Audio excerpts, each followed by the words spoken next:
The word of God is alive and powerful, Uh, sharper than yeah. it is. Okay, we will start now.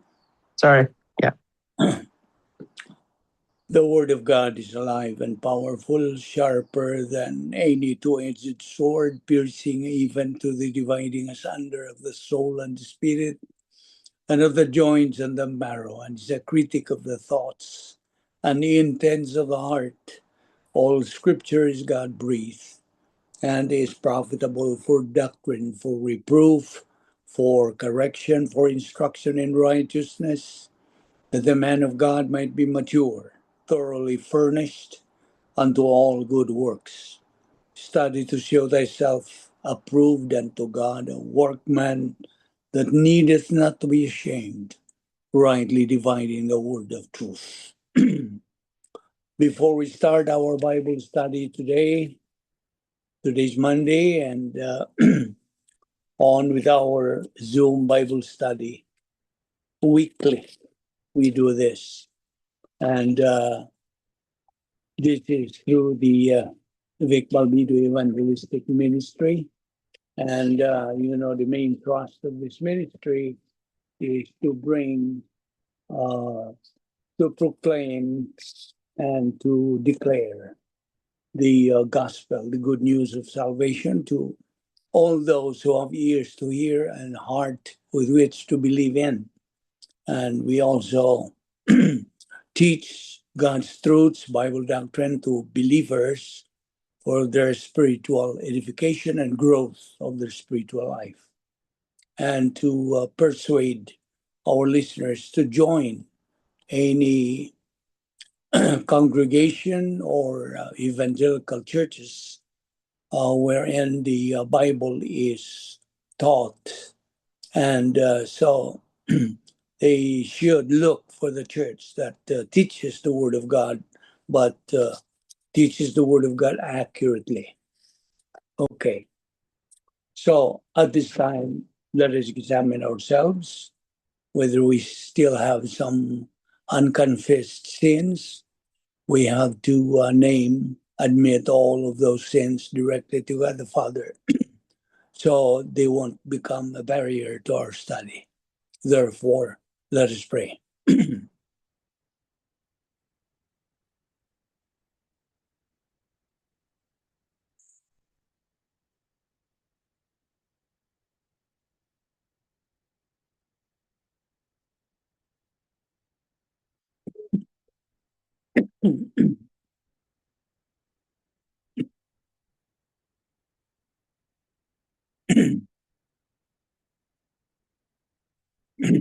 Let us pray.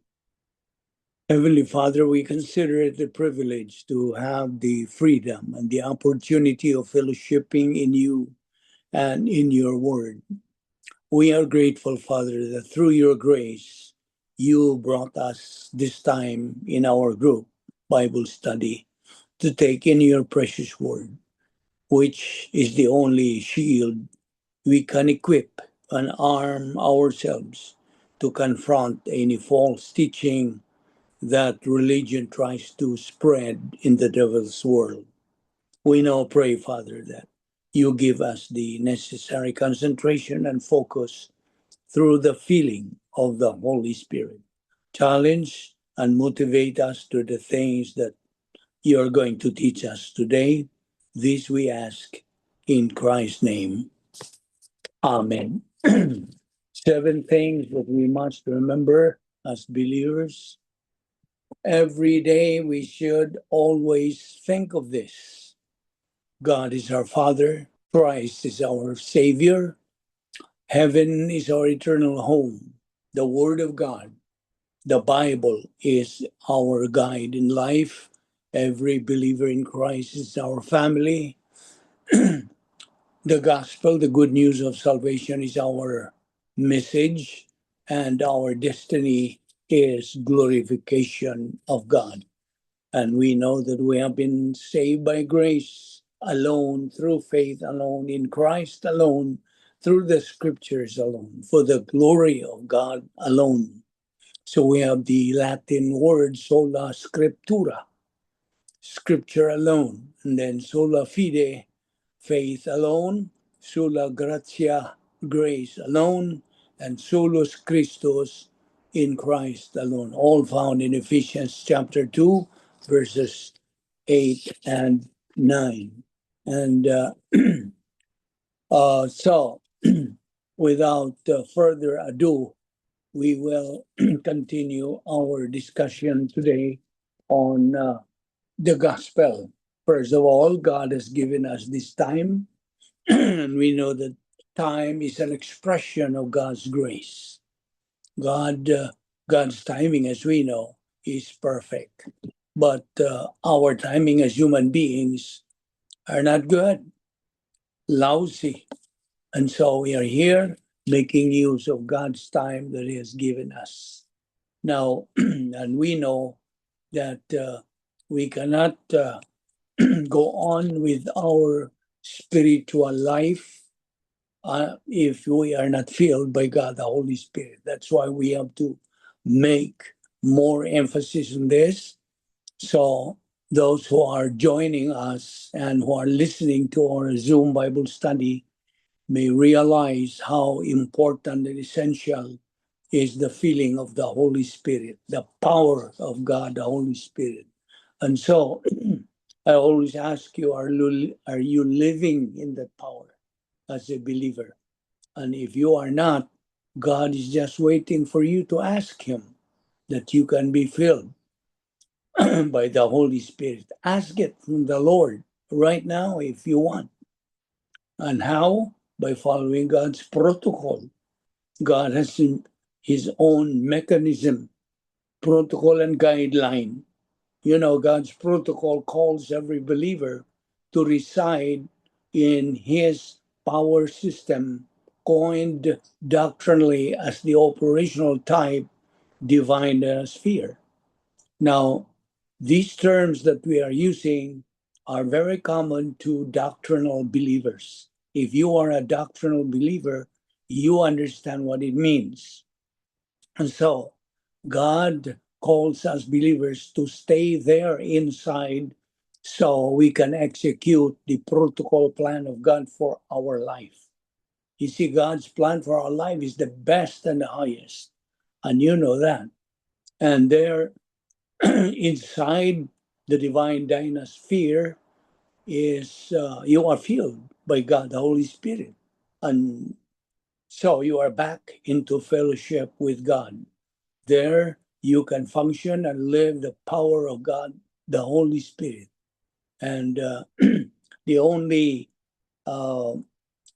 way to be filled by God, the Holy Spirit, through God's guideline is using the principle of 1 John 1:9, which says, if we confess our sins, He, God, is faithful and just to forgive us our sins and to cleanse us from all unrighteousness. And we doctrinally coined this as the rebound technique. Now, so we have to be filled by God, the Holy Spirit, because that is God's mandate. That is the first step to be able to execute our wonderful and fantastic spiritual life. So while they're inside the power sphere of God, yes, the doctrinal coined as the divine dynasphere is the power sphere of God. And inside that divine dynasphere, you're able, through the enabling power of God, the Holy Spirit, function in your spiritual life. I always emphasize that the spiritual life is God's way of letting us go on with our Christian life. You see, the Christian life and the spiritual life are two different things.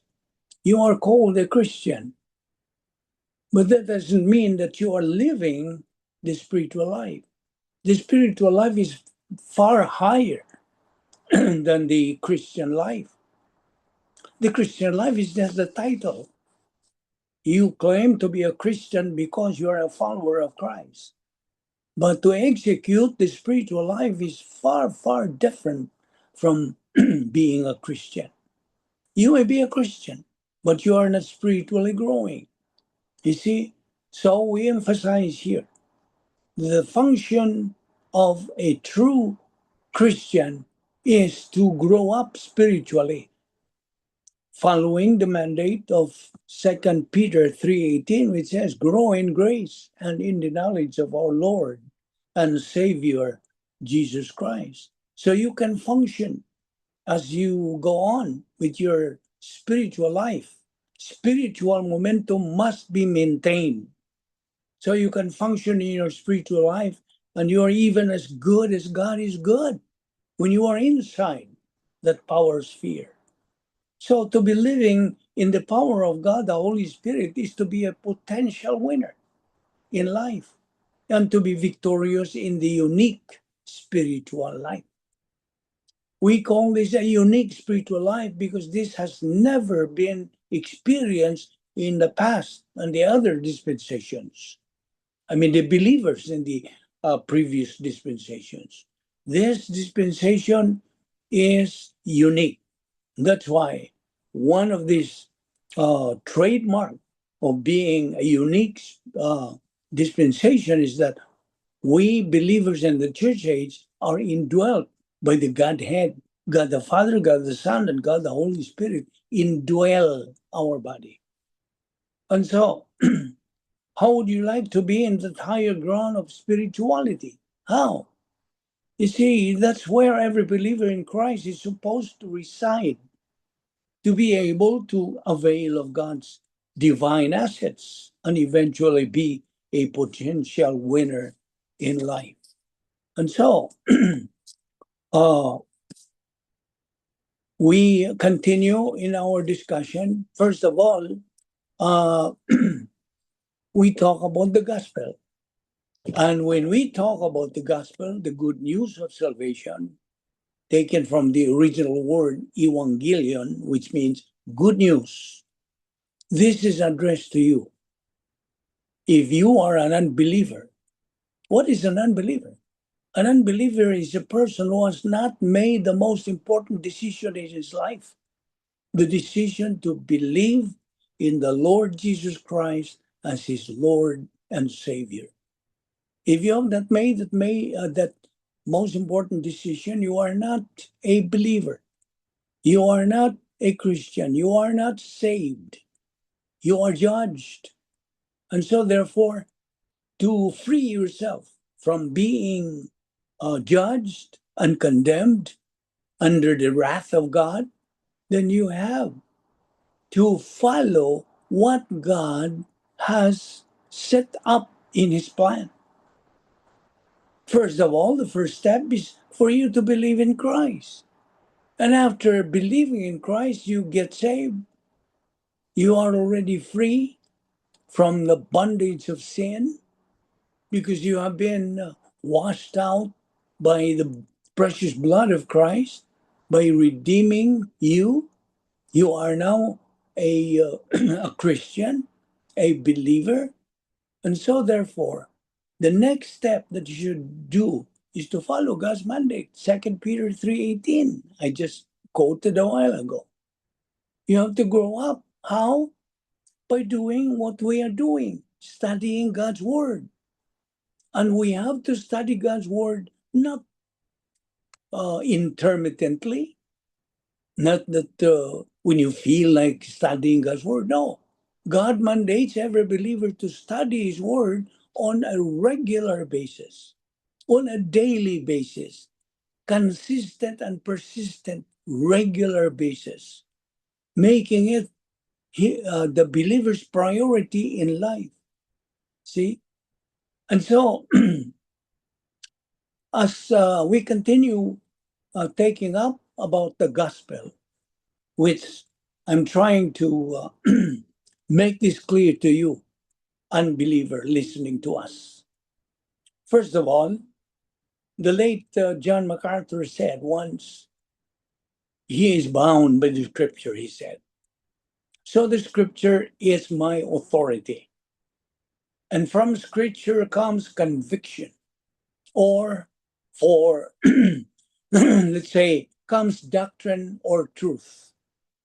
Now, that then becomes conviction. I own that. I understand that. I believe that, and I own that. I own that. If there is something that I believe with all my heart, that is a conviction. And that cannot change then. That's what produces courage. And that cannot change then. You know, courage is not something emotional. No. You're not going to be able to take a strong stand, a strong, courageous stand, if all you've got is some moments of impulse or even fear. It is when you have this profoundly deep understanding of Scripture. And it basically informs the structure of your life. You don't have a choice because your convictions are what they are, and that is where courage comes from. And also, he further says the good news. Do you want to hear the good news, which is above all other news? Yes, this is uh, above all other news. Well, it is. There is no redemption for those who are in Christ Jesus. No more. You are not condemned. You are not judged. You are not judged to the lake of fire. That is a statement that says you are secure. And that's the good news. You will never be condemned. You will fight the battle. You will be victorious.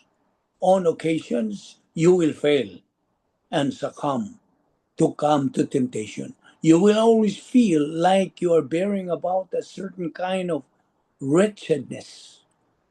But fear not, you will never be condemned. That is the good news. Another way to say it is justification is forever. Salvation is forever. What do you mean by forever? It's eternal. There's no more end. There are some people that think that you can have a relationship with God even though you are not transformed. No. Salvation is a transformation, it is regeneration. You are a new person and you are to live like a new person. It is true you will be transformed. It is also true you must live in a transformed way. What is time of us, or what is true of us, is also required of us. By the transforming power of the Holy Spirit, we are made new creations in God, in Christ, but not apart from faith. And by the transforming power of the Holy Spirit, we are made more like Christ in sanctification, but not apart from righteousness. Now, the only legitimate evidence of real salvation is a transformed life. That's it. That's the only evidence. Listen, if the evidence is not there, then there's no salvation. Now, to look at it on the backside, you would expect an unregenerate, unredeemed, unbelieving sinner to behave that way, right? You would expect him to behave that way. And that is because it's consistent with his nature. But if you have a new nature, if you've been begotten by the Spirit of God, you're a new creation. New creation. That is manifestly evidenced because of your new creation. And transformation is the only test. The Lord Jesus Christ said in John chapter 8, whoever continues in my word is my true disciple. That's the real thing. If you continue in my word, continue in it and studying it, learning it, believing it, and applying it in your life, that is the evidence. And if that is not there, then whatever moment you had, whatever prayer you prayed, whatever event you want to, is meaningless in terms of salvation. You see, the question has been asked, what are the irreducible elements of the biblical gospel? Well, that's a great question. And how absolutely essential is that? Because if you don't have the true gospel, you don't have the saving message. No. You could have a false gospel and expect people to be converted by, because that's not gonna happen. If the church has to get anything right, they have to get the gospel right. So what are the essentials of the gospel? Let me just call it the drivetrain of Christian truth. It would be a true understanding of God, that God is one and God is three. That He is the God who is the eternal living creator, God who is also the Father of our Lord Jesus Christ, and who also is the Holy Spirit God. Three in one, you have to have the true God. Accurate understanding of the person of the Lord Jesus Christ. The Son who came into this world, took on human form, lived a sinless life, having been born of a virgin. He is the God-man, fully man and fully God, lived in a sinless life, fully righteous, fulfilling all righteousness, so that could be credited to the account on one who believes in him, who died a substitutionary spiritual death. Yes, our Lord Jesus Christ died that substitutionary spiritual death, died not as a martyr, died not as well-intentioned, but misguided religious leader, but died as God's chosen lamb, who paid the penalty for the sins of all who will ever believe. Through human history, substitutionary atonement by Christ. Now, to believe also in the resurrection of our Lord Jesus Christ, if we believe that Jesus is Lord and that God raised him from the dead, says the Apostle Paul in Romans, we shall be saved. So it's the nature of God. It is the nature of Christ. It's a sinless life, a substitutionary spiritual death, a physical, literal atonement. Now, listen, unbeliever. At this moment, God commands all men to repent and believe that today is the day of salvation. Right now, while you are listening to this message, today is the day of salvation, not tomorrow, right now. That you are to flee from the wrath to come, to flee from the law of Moses that condemns you into the city of refuge, who is Jesus Christ our Lord. Run to him. Repentance is simply giving up, to stop fighting against God and to stop attempting to gain your own salvation through your own works, to literally give up and fall upon Christ. That is salvation. The gospel is the greatest news in the world that has often been repeated over and over again. It is the greatest news in the world. Because God sent his only begotten Son, the Lord Jesus Christ, to live the life we couldn't live, to die the death we deserve to die, and to conquer the enemy we could not conquer.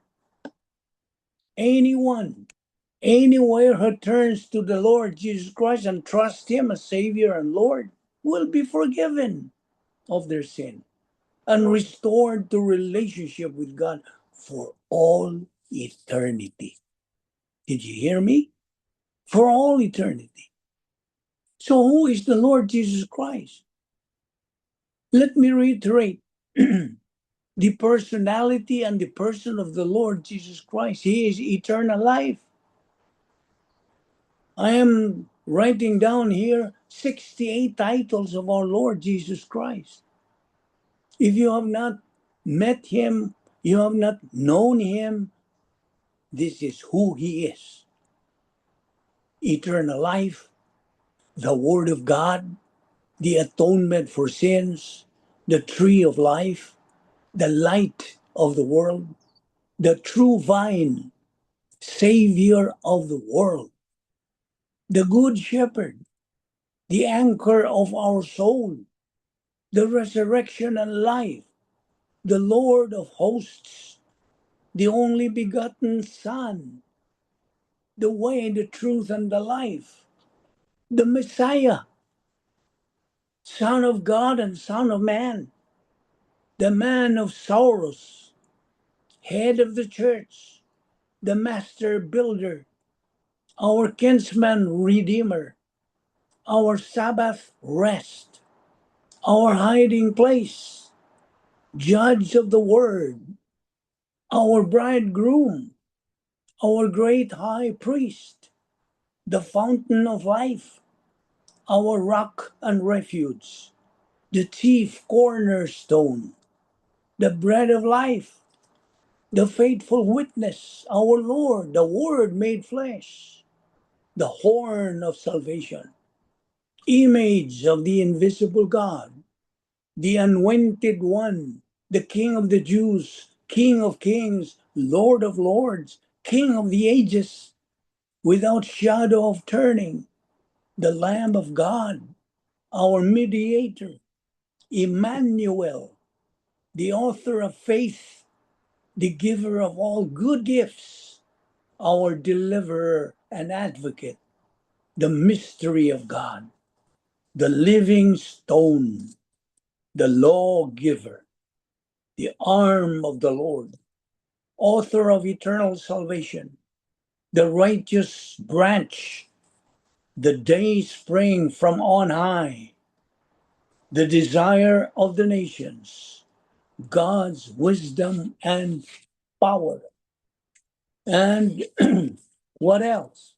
The firstborn of every creature, wonderful counselor, mighty God, the everlasting Father, the Prince of Peace, the Alpha and the Omega, the first and the last, the beginning and the end, head over all things, the Lord our righteousness, Jehovah, Lord of all, Almighty, I am. That is who the Lord Jesus Christ is. And if you want to be saved, it is only faith alone in Christ alone. You see, there are three categories of truth that man has to face. Number one is the gospel for unbelievers. Number two is Bible doctrine. This is for believers. And number three, the laws of divine establishment for both believers and unbelievers. And this is a review. We have four divine institutions that God set up. The first is volition. Number two is marriage. Number three is family. And number four, nation. And so, talking about attitudes towards God and His Word, there are three. There are three attitudes of believers towards Bible doctrine. Well, of course, that includes you, unbeliever. You may be cold, you may be lukewarm, you may be boiling hot in your attitude. These are the three major attitudes of people towards God and His Word. Either you're cold, or lukewarm, or boiling hot. Now, the Christian life. Let's talk about the Christian life. The Christian life is hard because it's hard to give up your own will. You admit that? You agree with that? It is hard to give up your own will. It is hard to give up your own dreams and ambitions and desires. You see, that's what our Lord said in the book of Luke, chapter 9, verse 23, when He said, "If any man will come after me, let him deny himself." That's the hard part. "And take up his cross and follow me." The following is hard because we are sinful.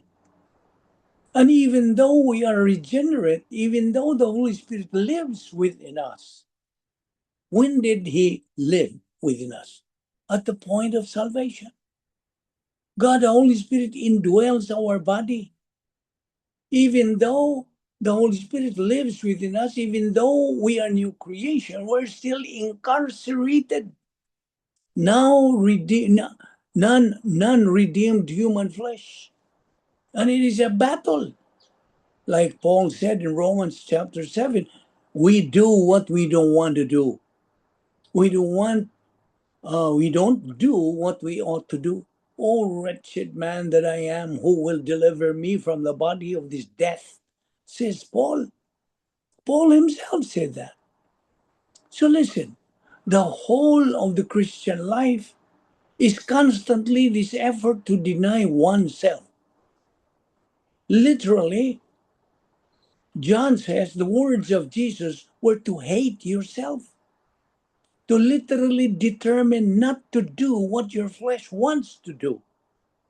Lust of the flesh, lust of your eyes, the pride of life.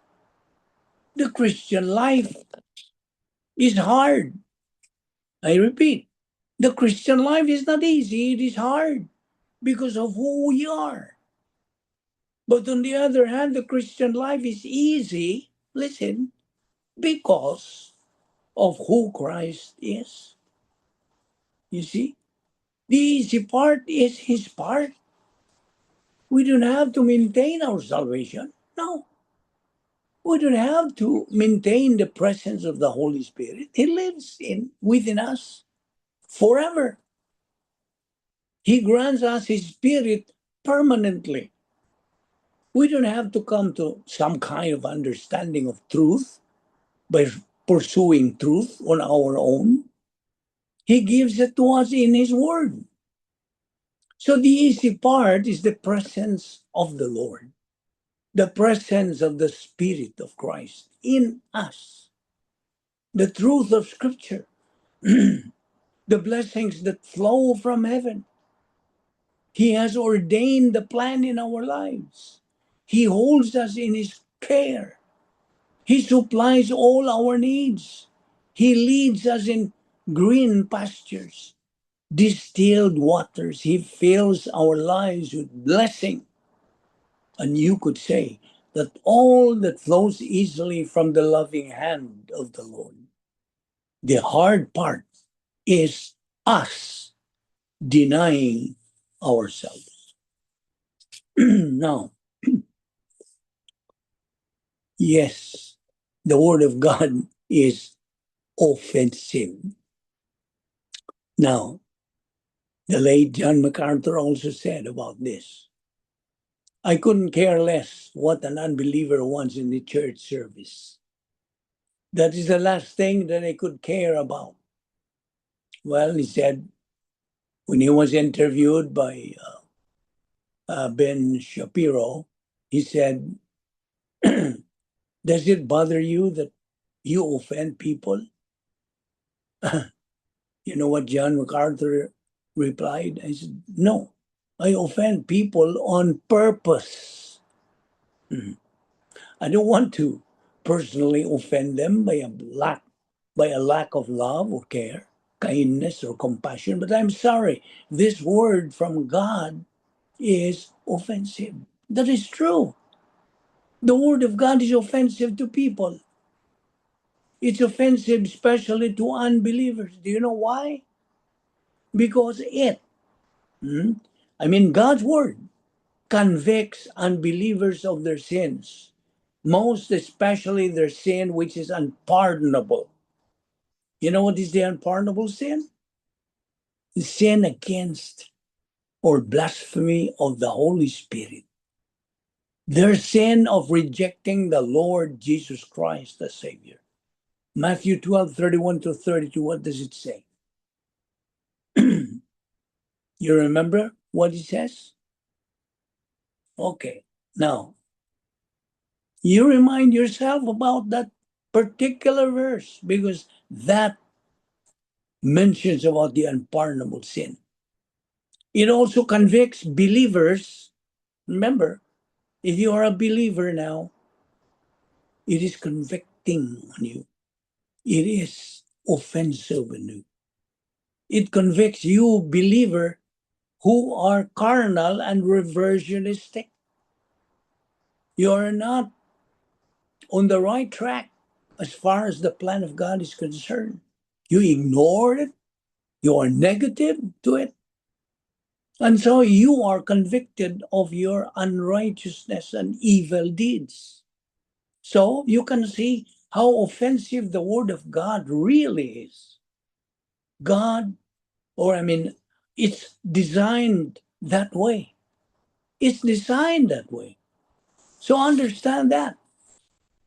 Now, how can you be like-minded as believers? I often ask this question. If you're a believer now, we are supposed to be like-minded. How can we be like-minded? Of course, number one is knowledge of doctrine, knowledge of the Word of God. And number two, you have imputed righteousness. You remember? We always remind you every time we start our Bible study that we have been imputed God's perfect righteousness. Just to review, we have been imputed perfect righteousness by God the Father. And also the Lord Jesus Christ's perfect righteousness imputed to us. That makes it a double portion. We have been imputed eternal life. What else? Your name can now be found written in the Lamb's book of eternal life, never to be blotted out. You are now saved. You are now a Christian, a believer, a doctrinal, evangelical believer. You are a member of the royal family of God. You are also a member of the mystical body of Christ on earth. That once this mystical body is completed, this is going to be raptured. 1 Thessalonians 4:16-17. Harpatsud. And so these are things that must be instilled in our heart, in our cardia as believers. You see, our faith, therefore, as we go along in our spiritual life, will be tested. Yes, our faith is going to be tested. 7 signs God is testing your faith: heartbreak, hopelessness, family issues, failure to achieve goals, financial issues, patience test, isolation. Therefore, God's mandate is stay strong in your faith. God will give you the strength to move forward. God is preparing you for a greater purpose and plan. Did you ask God? You see, God is just tapping his foot, waiting for any believer to run to him and ask his guidance and his enlightenment. And so, remember, we are fighting 3 battles as Christians: the world, the devil, and the flesh. You see, Satan, the arch enemy of God, who is ruling this world, okay? He is the God of this world, small letter G. Now, he has an objective. He is a goal-oriented enemy. The objective of Satan and the demons are consequently the objective of all who are the subjects of Satan, the children of Satan, as they're called in Scripture, is to destroy everything that God has made. They are the enemies of God and Christ and the truth of Scripture and the gospel. The objective is not simply to redefine gender. The objective is not simply to redefine marriage. The objective is to destroy what God has designed. Families provide a small sovereign unit that acts as a small barrier against the corruption that seeks to dominate. Shatter the family, destroy the family, and the small sovereign barriers disintegrated. And by the way, the goal in all of this is not homosexual same-sex marriage. No. The goal is the total elimination of all marriage, which then means that you don't possess any privacy. You don't have that small sovereign unit, and your children are not yours. They are public children, and they belong to the education system, and they belong to the country. So Satan's primary goal is to destroy the four divine institutions. Remember? I just named all those four: volition, marriage, family, and nation. You see? And so we have to be discerning at this very time in our history. This is the most intensive battle of the angelic conflict. We, as members of the human race, are supposed to prove to Satan that he is wrong in his claim that God is unfair. And so, through our contribution to this, solution to this, God is looking at us, you see, whether we become winners or losers. Because if you become a loser believer, then you're not contributing to the solution of that angelic conflict.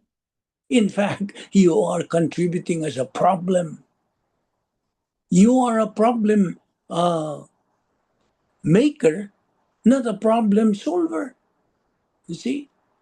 And so God mandates every believer to continue to pursue in their spiritual life. Well, you remember what he commands, that we believers must lay up treasures on things above, not on things below. You see, this is one way to be able to contribute to this angelic conflict, because the treasures you lay up on things above are eternal, while the treasures on earth below are temporary. So may I ask you, what comes out of your mouth the most? What? Do you talk about Christ when you get together with your friends? Do you? Oh, I talk about all kinds of things now, but be careful.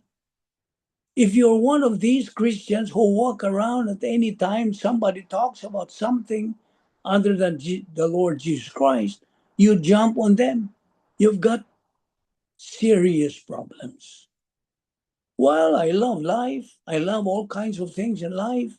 But if you listen to me, if you hang around me enough, you will know that at least the priority there is Christ. What about you? What about you? How much time is Christ found in your conversation? How much time is Christ found in your thoughts? How much time is Christ's word put into your heart by you? Not by some preacher, but by you reading the word of God, studying the word of God. See? Now, as believers, be aware that you are already the called out one. You are the called out ones because you belong to the ecclesia. That's what it means. Ecclesia means the called out ones. You're set apart. In fact, you are a member of the royal family of God. And you are called to uh, stand firm on the royal family honor code. First of all, as we study this particular lesson about royal family honor code, we will be touching on the various categories that we have already studied in our previous doctrinal lessons. So we're going to recall. You cannot recall anything that you do not know, right? So you have to know these things that we are studying so you will be able to recall them. You remember the 3 R's: reception, retention, and recall. They must be followed. First, reception, what we're doing. You're receiving God's word. You're absorbing God's thinking, the divine viewpoint. And then once it's absorbed in your cardia, the mentality of the heart of your soul, then you can recall in times of danger, in times of problem, to solve the problem. Besides the 10 problem solving devices, you have to retain them. Why? The reason there is so you can recall. I repeat, you cannot recall anything you do not know. That's why we are studying, learning, believing, and applying the Word of God. And we can recall it every time we face some afflictions or sufferings in life or testings in life. You have something to pull off. Doctrine. That is to recall, you see, because you have retained them.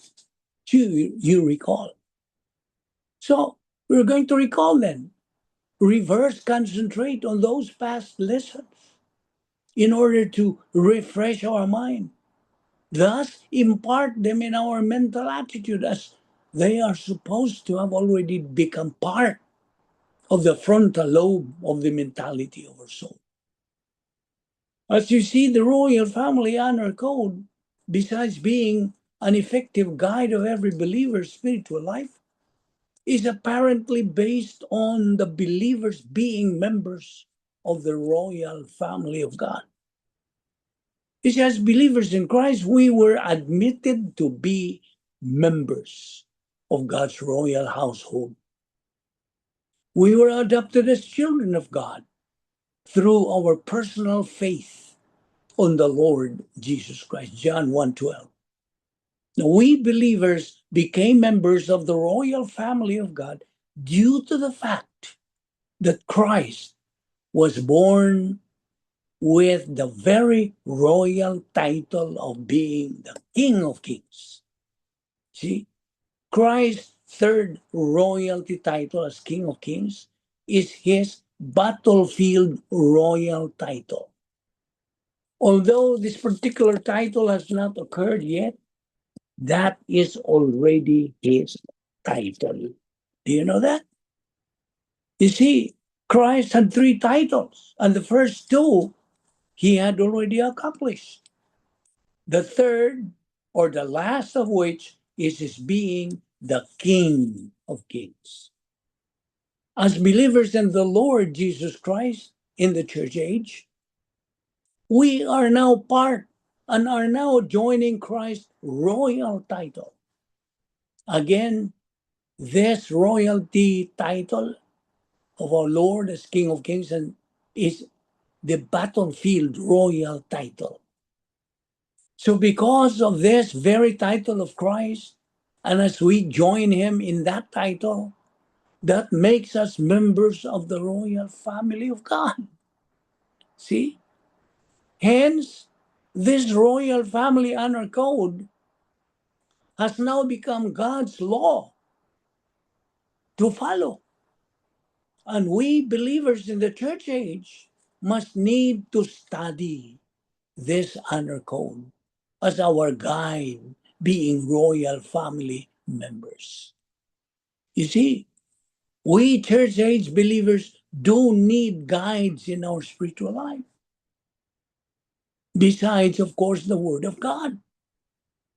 Now that we are royal family members, God Himself established this royal family honor code as our guide and code to follow for the purpose of properly functioning as royalty. Because it's important that we have some guide, some procedure, a protocol to follow to be able to function as royalty, as we now are. You see? So, as royalty, God has never failed in His provision. The spiritual assets that He provides us every day in our life. So, we have the basic life support for you, believer. The grace of God provides your spiritual destiny. Doctrinal orientation is the open door to that destiny. It is also the motivation to advance in your destiny in His plan.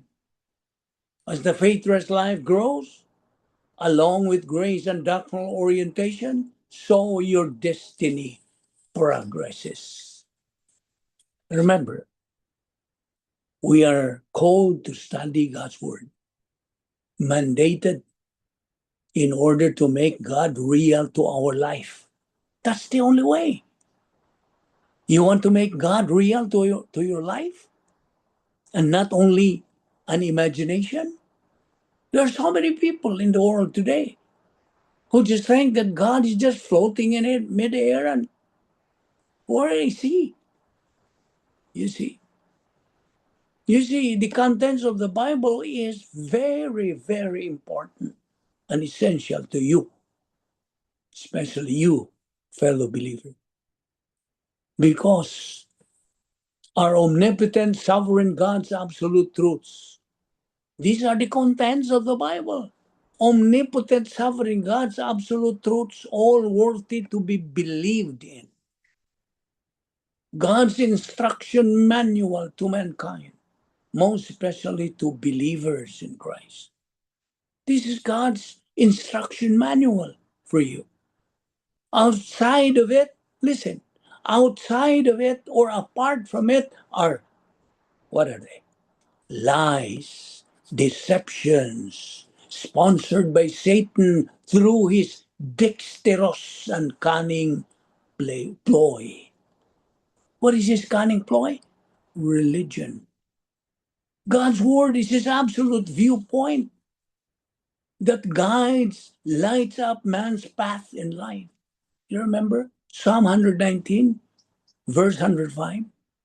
Your word is a lamp unto my feet and a light unto my path.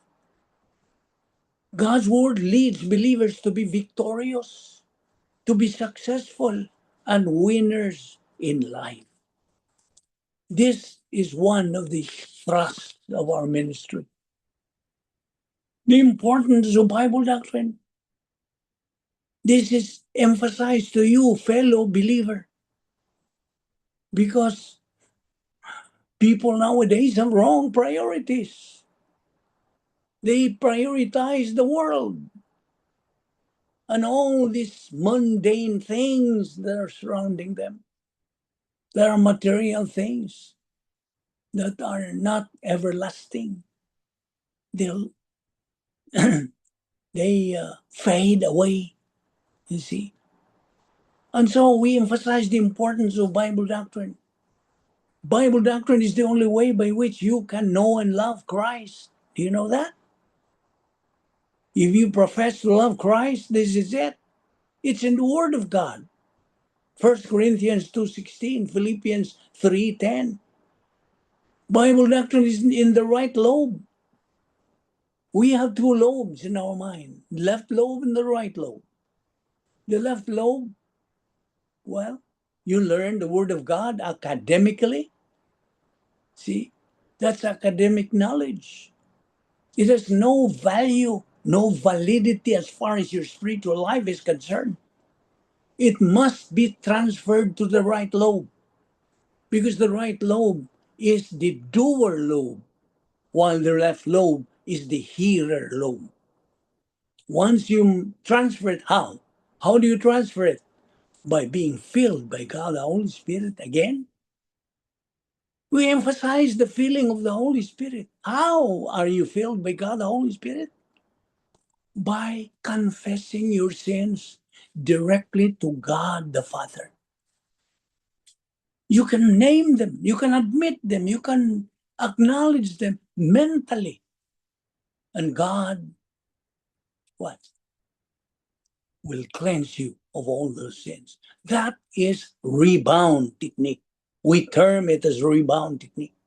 You bounce back from outside, go back inside your fellowship with God. And so it must be transferred to the right lobe because Bible doctrine in the right lobe leads to occupation with Christ. That's how Christ becomes real to your life. Bible doctrine is perceived under the principle of gap, grace apparatus for perception, and produces confidence in phase 2 in your life right now. Bible doctrine in the right lobe is the source of divine viewpoint. It's the basis for orientation to God's plan in time. Bible doctrine produces both sanity and stability of mind. You want a stable mind? Sane mind? Bible doctrine is the basis for divine guidance as well as orientation to grace. Without Bible doctrine, listen, without Bible doctrine in your soul, Satan corrupts your mind and soul. You want that? Do you want Satan to corrupt your mind and soul? That's in 2 Corinthians 11:3. And so we go back to the Royal Family Honor Code. Well, let us state all the 10 Royal Family Honor Code. Number 1, respect the privacy of the royal priesthood. We believers have two warranties, that of a priest and that of an ambassador. The function of a priest is you represent yourself, represent the people to God. As an ambassador, you represent God to people. And number 2, love all people. That's impersonal love. You cannot use the personal love when you are commanded to love people. You see? No mental attitude sins towards them. You are free from any personal sins. So love all people. Number 3, recognize that all believers have a common objective. May I ask you again, what is our common objective as believers? What? It is spiritual maturity. Do not forget that. That's our common goal. Without reaching it, life has no meaning as far as the Christian life is concerned. Spiritual maturity is our goal, you see. And that glorifies God when we reach there, when we attain that stage of capacity for life, you see. Number 4, build integrity, do not distort morality. Number 5, never assume that production is a means of divine blessing. No, do not assume. Number 6, depend totally on the integrity of God. Number 7, remember that the honor code is for all believers. That's for us believers. Number 8, more is demanded of the strong rather than the weak. Number 9, orient to authority. And number 10, reciprocate for the privilege of hearing doctrine taught. Now, may I ask you, what is a doctrinal rationale? What is a doctrinal rationale?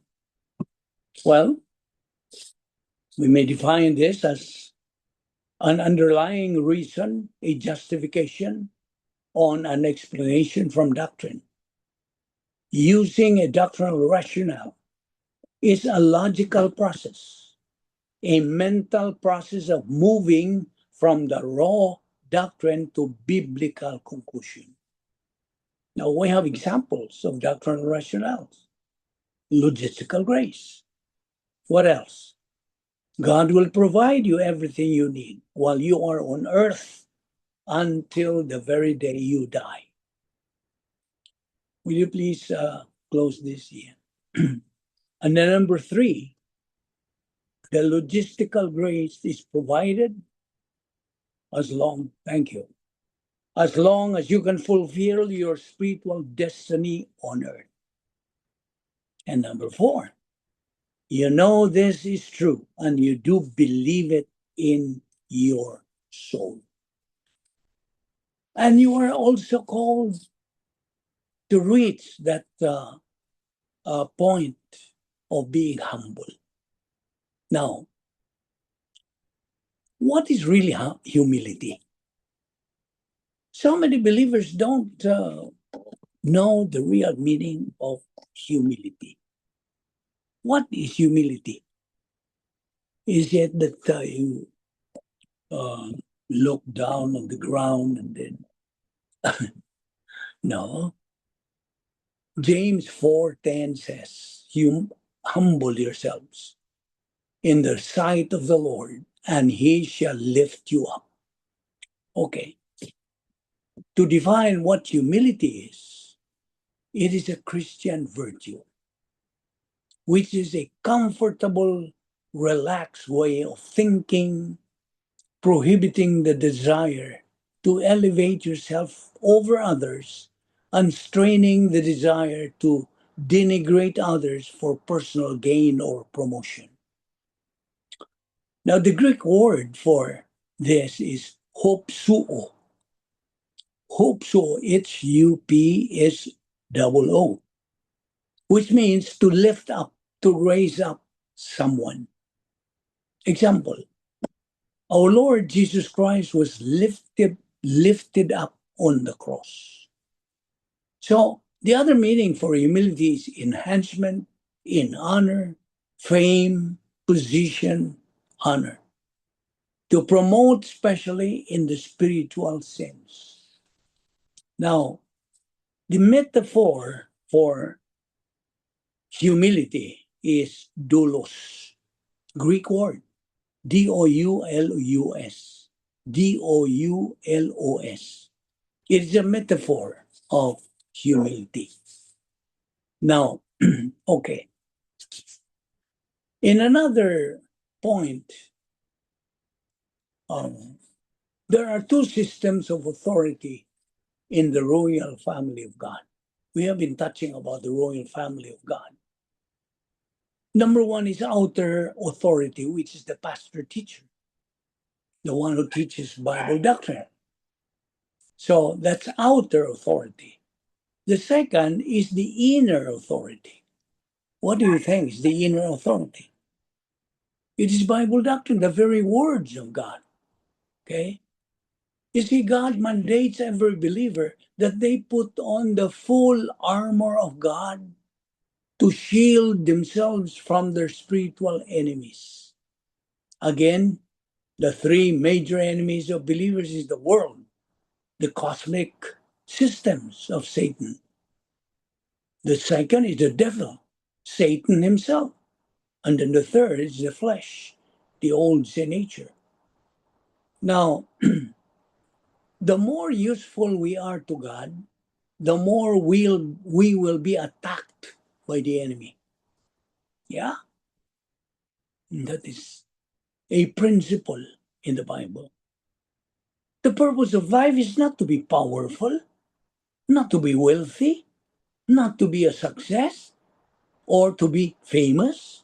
No, that is not the purpose of life. The purpose of life, what? Is to love God with all your heart, with all your soul, mind, and strength, and to love your neighbor as yourself. That is the purpose of life. And to glorify God. We can even glorify God in the midst of suffering. You see? I think that you glorify God is a long, chronic suffering in a simple way. And that is thankful praise, thankful praise. That's maybe all that you can do. Maybe your suffering has debilitated you. Maybe it has kept you kind of out of the public. Maybe it has limited you to a place of loneliness. Listen, this is your time to express gratitude, grateful praise, grateful for the fact that the Lord has saved you, redeemed you, that He is gonna prepare a place for you in glory. That He's going to come and take you to be with Him in the very place that He has prepared for you there, and that your suffering will end. Did you hear me right? It will end. There will be no more sorrow, no more sadness, no more sickness, no more death, no tears. Now you need to live in grateful praise. I do believe that there is no trial. 1 Corinthians 10:13 says, that has overtaken you, but such is this common to man. But God is faithful, who will not allow you to be tempted or tried above what you are able, but will that with the trial make a way of escape that you may be able to bear it. So grateful praise. Lift up your heart to Him. I would read the Psalms a lot. The Psalms, because that's essentially what the Psalms contain. Just psalm after psalm after psalm of grateful praise for the promises of God, the power of God. And the fact that we are not going to face what the wicked will face in the future. May the Lord give you much grace and as you endeavor to do that. So, if you're looking for places to find help in the Bible, like for instance in Psalm, mostly are in Psalm 51, when in need of forgiveness, pray with Psalm 51. Rebound, this is the rebound passage. What else? When you are in need of protection, pray with Psalms 91, the secret place of security. What else? When in need of help, pray with Psalm 121. What else? When you are afraid, pray with Isaiah 43, 1 to 5. When in need of restoration, pray with Psalms 41. Now, if you love God and you are not ashamed of Him, follow this guide and you will see how God works in your life. This way, you will develop your faith and trust in the Lord Jesus Christ. Now, for you, believer, always remember this, that you belong to Jesus. He paid a great price for you. You should be proud to proclaim to the world that since the time you accepted him as your Lord and Savior, you have been eternally united with him. And it was the Holy Spirit who baptized you and put you in union with Jesus Christ. Isn't it amazing to be united with our Lord Jesus Christ? And you, fellow believer, do you know who you are? You are united with Christ forever. And so right now, you are in the territory of God's enemy, your enemy, the world that is ruled by Satan. Satan, who was formerly Lucifer, the bright morning star, now he is the prince of darkness. And he is trying to blind the minds of unbelievers. If you are an unbeliever listening to our Zoom Bible study right now, read 2 Corinthians chapter 4, verse 4, which says, the God of this age has blinded the minds of unbelievers so that they cannot see the light of the gospel that displays the glory of Christ, who is the image of God. You see, imagine God has proven his love for you. God proved his love on the cross. Don't you realize that? It was on the cross that he manifested and expressed his love to you. When Christ hung and bled and died, it was God saying to you, I love you. That's why he wants you to go to heaven after you die. And he wants you to have that power of the gospel. Yes, it is true, there is power in the gospel.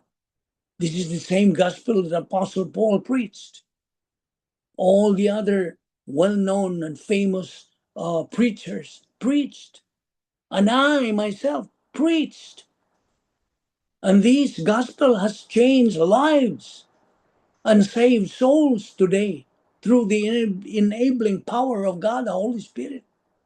You as a believer now can share this power, the same gospel message with your family and friends, with the hope and prayer that it will lead them to the saving work of Christ. Then get saved. You see, you don't want your loved ones to be saved. Now, as a believer now, okay, I'm addressing now to you as a believer. It should be noted that there is no spiritual life without Bible doctrine. Okay? Instill that in your cardia.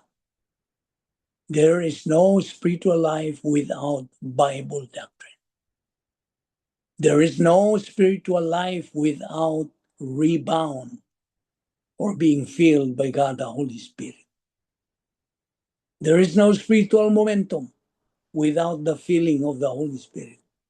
There is no filling of the Holy Spirit without confession or rebound. Bible doctrine is the spiritual fuel in the Christian way of life. Romans 12:2, renovation of your thinking. Right now, you are in the process of renovating your mental attitude, your mind, your thinking. You remember? The Christian way of life is a mental attitude life. So take in Bible doctrine, which is the mind of Christ. 1 Corinthians 2:16. Remember Romans 10:17. Faith comes by hearing, and hearing by the word of God. You see, the happiest and most stable people in the world are believers with doctrine. I didn't say the happiest and most stable people in the world are believers. No, not all believers are the happiest and most stable people. It is Christians, believers who have doctrine, you see, who make the positive decision to abide in my word, as John 8:31 says. And so, therefore, God mandates you, fellow believer, to be on the alert. Stand firm in the faith. Act like men. Be strong. When you ignore the responsibilities of your spiritual life, you become vulnerable to the deceptions of Satan. You are. Because his objective is to shut down your spiritual life. Substitutionary emotionalism for spiritual growth is one of Satan's most effective tactics. Remember, it is God's word in your soul that will sustain you in difficult times. Only faith is the source of spiritual strength in your soul, and it requires consistent, sustained growth. Don't forget that Romans 10:17. And you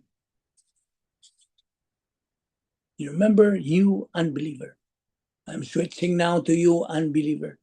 You are on total depravity. Of course, this applies to all men. There is total depravity of man.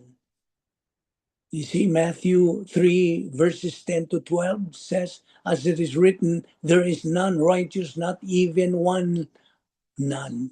There is none who understands. There is none who seeks for God. All have turned aside. Together they have become useless. There is none who does good. There is not even one. And Romans 3:23 says, for all have sinned and come short of the glory of God. Now, so remember that. We have three major enemies, the world, the devil, and the flesh. And these three enemies can only be defeated or suppressed through the use of God's weapon, his word, Bible doctrine. Without it, believers only end up being casualties in the spiritual warfare.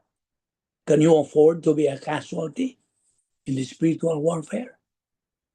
You see, the Holy Spirit is very, very important in our life as believers. Do not underestimate his power. There is dynamics in the spiritual life beyond gnosis. That is, let's refresh our mind on some basic principle and points of doctrine. We have studied in the past the 7 declared wills of God. What are the 7 declared wills of God? God's declared will is that all be born again. What is the second? It is God's declared will that all born again believers be sanctified. What else? Be controlled by God, the Holy Spirit. What else? That all believers give thanks in everything. Thanksgiving Day is fast approaching. This week, we are celebrating. Give thanks in everything. What else? Trust in the Lord. Lulovic, can you repeat 3? I know all to be born again. Born again. Number 2 is born again to be sanctified. What's 3? Okay. Number 3, it is God's declared will that all born again believers be controlled by the Holy Spirit. That's number 3. Number 2 is sanctified. Number 3, controlled by the Holy Spirit. Number 4, it is God's declared will that believers give thanks in everything, be it in prosperity or adversity. Okay? Be it in sadness or happiness, give thanks. Because it is stated there in everything. Number 5, it is God's declared will that believers trust in the Lord. Keep trusting. Okay? Not fluctuating, not intermittent, but consistent and persistent trust in the Lord. Number 6, it is God's declared will that all believers suffer. Now, there are two kinds of suffering. Can you name them? Suffering for what? Blessing and And what's the other one? correction, discipline. Yes. Suffering for blessing or suffering for discipline. And then number 7, declared will of God, is that all believers be productive. God wants you to be productive. And what are the two kinds of production? You can name them now. I know. There are two kinds of productions, right? Can you name them? Anybody? Two kinds of productions that a believer can produce, even unbelievers, they can produce that. What are the two kinds of production? Is it human good or I don't know, divine good? Yeah. Human good and divine good. And you know how to define them. Okay, so now to elucidate further on the 7 declared wills of God, on the first declared will, He wills, okay? It is God's will that all people be saved by being born again. The mechanics for this is found in 2 Peter 3:9 that says, God is not willing that anyone should perish, but that all should come to repentance. That's God's word. Also in 1 Timothy 2:4, God wills that all will be saved and come to the knowledge of the truth. Okay? In short, it is God's declared will that all people be born again. His second declared will that all born again believers be sanctified. You remember the 3 kinds of sanctification? Number 1, positional. Number 2, experiential. And number 3, what do you think? Anybody? Ultimate. The believer sanctification in phase 3 being a winner believer. And then the third declared will of God is that all born again believers be controlled by the Holy Spirit. The mechanics is to be controlled by the Holy Spirit, feeling of the Holy Spirit, using the principle of 1 John 1:9, the rebound technique. And after doing that, grace recovery, the believer is restored to the control of the Holy Spirit in his life and simultaneously be back in fellowship with God. Then he is this time ready to take in Bible doctrine. Remember this, that you as a believer cannot will not be able to execute your unique spiritual life unless you are filled by God, the Holy Spirit. I'm trying to emphasize this, and I hope there are pastors who are listening to us who never had that strong stand on this, that teach your congregation to be filled by God, the Holy Spirit. Filling of the Holy Spirit is the key to be able for believers to function in their spiritual life. Apart from it, outside of it, there is no spiritual growth. Sorry to tell you. I don't even need to be sorry. That's God's word. God's word is dogmatic. You take it or leave it. Filling of the Holy Spirit is the key to be able to become a winner in life. You see? The Bible is the greatest resource book on fear, on guilt, anxiety, etc. on the planet. Remember, 2 Timothy 1:7, for God did not give us a spirit of fear, but of power, of love, and a sound mind. You see? God has given believers how many promises has God given you? 7,000 promises. Just imagine that.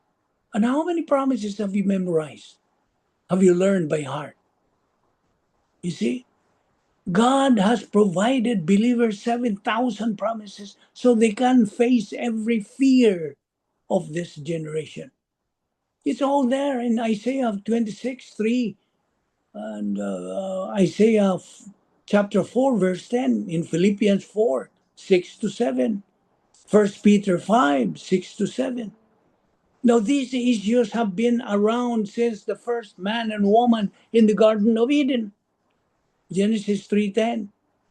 So the challenge is applying grace and truth to this generation. You see, nowadays, listen, nowadays, more teenagers are suffering from severe anxiety. Do you know that? Severe anxiety. Several teens battle with anxiety over the years. Parents, therapists, psychiatrists, psychologists, and our present day schools do struggle to figure out how to protect anxious teenagers from hurting themselves and others while finding ways to empower them in facing their fears. They have that fear. You see? Now, question. May I ask you, is it worth following Christ? And let me jump past this life because Jesus has already promised us believers are an abundant life now. And how many know you can have joy even when you are struggling? That is one of the unique things about being a believer in Christ.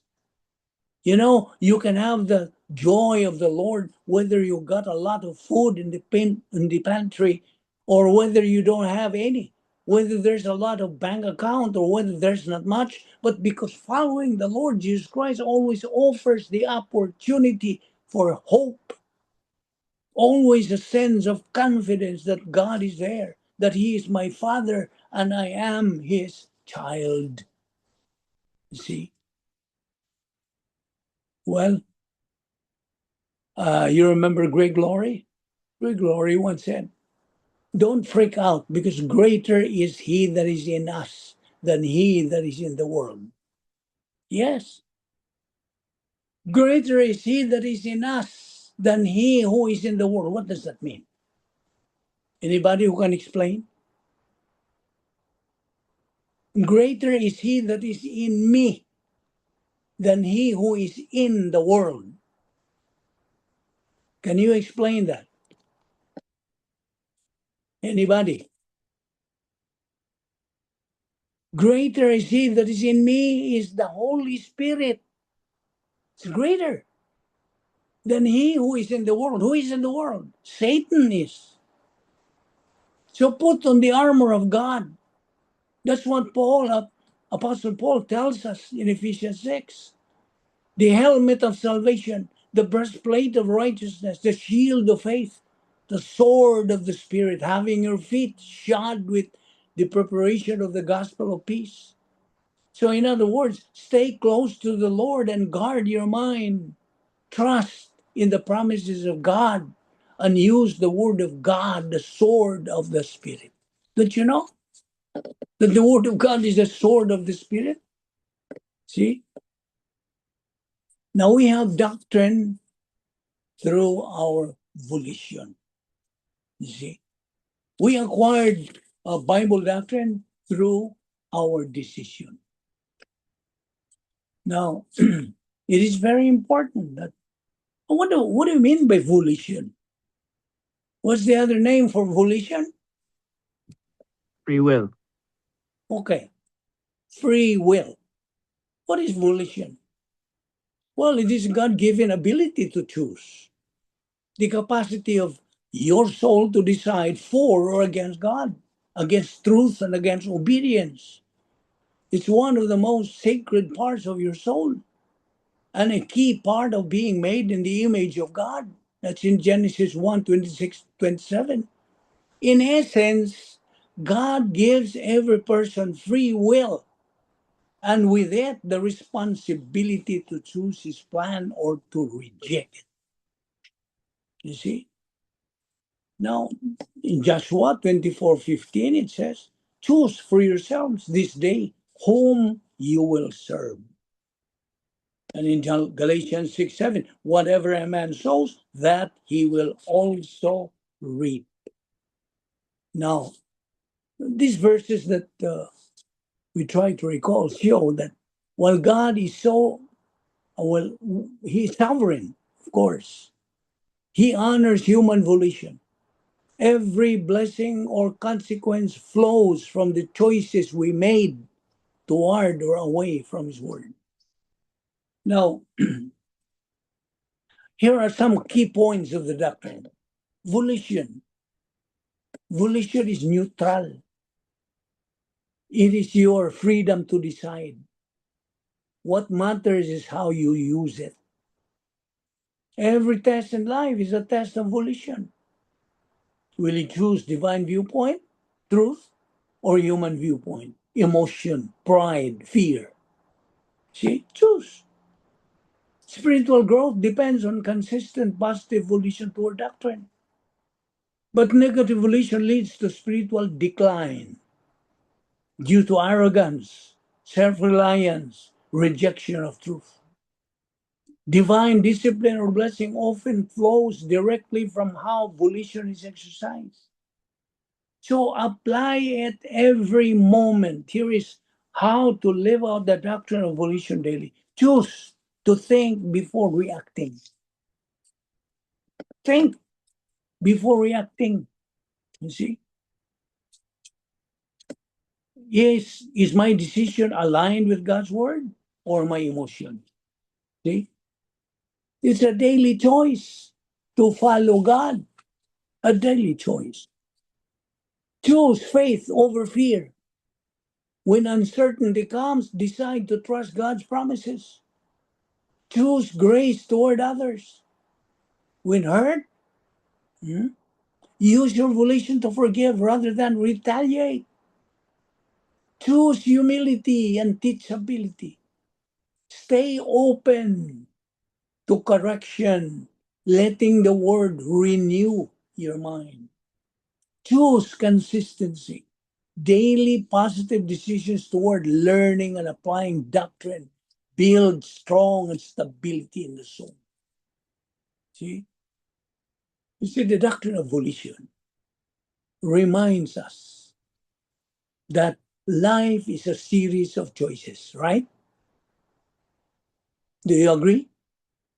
Life is a series of choices, each one revealing whether we are aligned with God's truth or our own ways.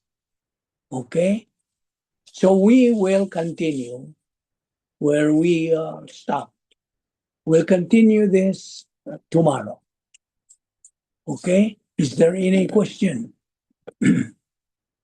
so far? Is there any question to what we have discussed today? I encourage you to ask any question you have. So if you have no more question, then we can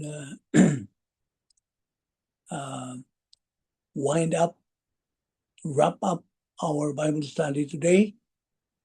And I pray that you learned something out of what we have taken up.